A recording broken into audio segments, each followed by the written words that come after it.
உதயநிதியை உலுக்கிய சிஎம் விஜய் செய்த சம்பவம். இனி திமுக அலறப்போவது உறுதி. அறிவாலயத்தை ஆட்டம் காண வைத்த வரலாற்று விஸ்வரூபம்.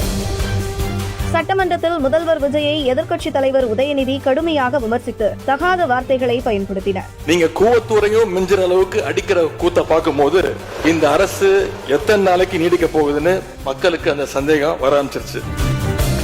ஆனால் முதல்வர் எதிர்க்கட்சி உறுப்பினர்கள் சொல்லும் கருத்துக்களை ஒரு குறிப்பேட்டில் எழுதி கொண்டார். சட்டமன்ற உரையை முடிக்கும் போது எதிர்க்கட்சி உறுப்பினர்களின் கருத்துக்களை கேட்போம் என்ற அடிப்படையில் சில விஷயங்களை முதல்வர் அங்கு பேசினார். சட்டமன்றத்தில் நடந்த பெரும்பான்மை வாக்கெடுப்பும் தாவேக்கவுக்கு சாதகமாக அமைய அதிமுகவின் சி.வி. சண்முகம் அணியும் தங்களது ஆதரவை முதல்வருக்கு வழங்கினார்கள். இன்றைக்கு மக்கள் தீர்ப்பளித்து இன்றைக்கு முதலமைச்சருக்கு வாக்களித்துள்ளார்கள். அதற்கு நாங்கள் ஆதரவு அளிக்கிறோம். அதிமுக சார்பாக திமுகவும் வெளிநடப்பு செய்து தனது எதிர்ப்பை வெளிப்படுத்தியது.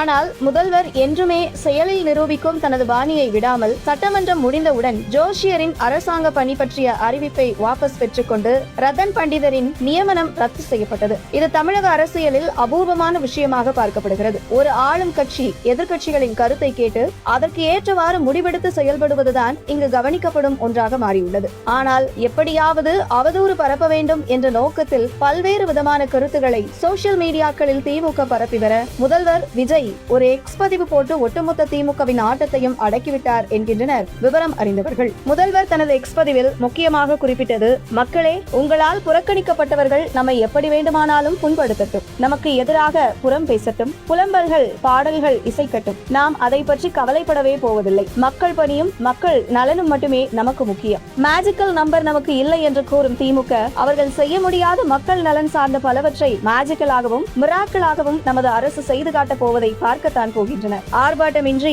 அமைதியாக நாம் சாதித்து காட்டத்தான் போகின்றோம். அப்போதும் சொத்தை காரணங்களை கூறி இந்த திமுக தப்பிக்கத்தான் பார்க்கும். அதையும் நம் மக்கள் பார்க்கத்தான் போகின்றனர் என முதல்வர் அவரது எக்ஸ் பதிவில் முக்கியமாக குறிப்பிட்டார். உதயநிதி சட்டமன்றத்தில் பேசும்போது திமுகவின் கூட்டணி கட்சிகள் உதவியால் தான் நீங்கள் ஆட்சியை பிடித்தீர்கள் என்று சொன்னார். இப்படி எம்எல்ஏக்களை எல்லாம் கடன் பெற்று ஆட்சி நடத்துகின்ற முதலமைச்சர் பெரும்பான்மையும் இல்லாத அரசியல்ல அடிப்படை நேர்மையும் அல்லாத இந்த அரசு நல்லாட்சி தரும், தமிழ்நாட்டு மக்களுடைய உரிமைகளுக்காக போராடும்னு மக்களுக்கு துளியும் நம்பிக்கை இல்ல.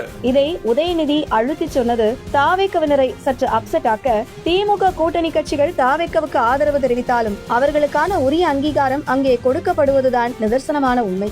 ஆனால் அந்த அங்கீகாரம் திமுக கூட்டணியில் இல்லை என்பதே இங்கு பெரும்பாலானோரின் கருத்தாக இருக்கிறது. முதல்வரின் கருத்துக்கு உதயநிதியும் தனது எக்ஸ் பதிவில் பதிலடி கொடுத்தாலும் செயலில் பதிலடி தருவதுதான் முதல்வரின் பாணி என தாவேக்கவினர் அமைதியாக செயல்படுவதாக தெரிகிறது. சூடுபிடித்து ஓடும் தமிழக அரசியல் களம் விஜய் வர்சஸ் உதயநிதி என மாறியுள்ளது. இனி என்ன ஆகும் என்பதை பொறுத்திருந்து பார்க்கலாம்.